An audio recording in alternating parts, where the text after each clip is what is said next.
Bei der letzten Nintendo Direct wurden wir, wie eigentlich immer, mal wieder von Nintendo getrollt. Und zwar hat Miyamoto gesagt, er würde über Pikmin sprechen, hat dann aber erstmal ungelogen 2,5 Minuten über ein Jahr altes und ebenso vergessenes Mobile-Game von Pikmin geredet, was literally genauso viele Leute gejuckt hat, wie die 5 Anime-JRPG Landwirtschaftssimulator, die vorgestellt wurden. Dann ist er aber endlich zum Hauptpunkt gekommen und uns wurde ein kleiner, aber sehr, sehr feiner Trailer zum nächsten Pikmin-Teil, Pikmin 4, gezeigt. Und ungelogen, das Spiel sieht absolut insane aus. Und damit meine ich vor allem natürlich das Grafische. Ich meine, Gameplay wurde uns ja sowieso nicht gezeigt. Aber wow, die Details in der Erde, in den Steinen, die Lichteffekte und generell die gesamte Optik des Spiels ist wirklich grandios. Ich muss wirklich sagen, dass das lange Warten sich nach der ersten Ankündigung im Jahre 2014 wirklich sehr, sehr stark gelohnt hat. Aber das ist eigentlich gar nicht so richtig der Hauptpunkt, über den ich in diesem Video spekulieren möchte.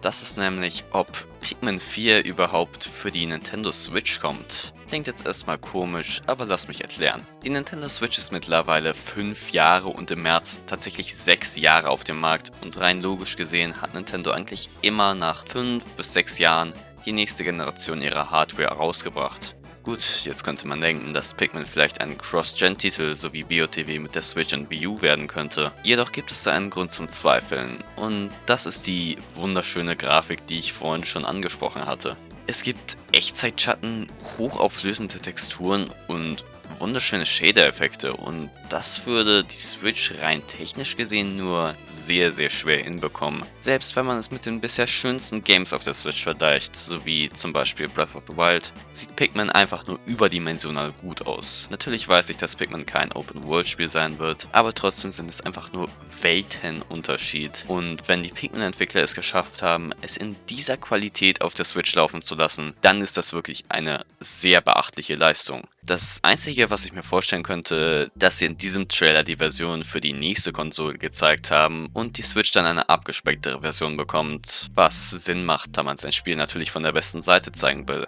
Aber was ist eure Meinung zu dem Thema? Denkt ihr, die im Trailer gezeigte Version ist für die Switch oder doch von einer neuen Konsole? Schreibt eure Meinung bitte in die Kommentare, würde mich wirklich sehr interessieren, was ihr davon denkt. Aber an der Stelle würde ich sagen, ciao, euer Taco und bis zur nächsten Folge von Tacos Laberstübchen.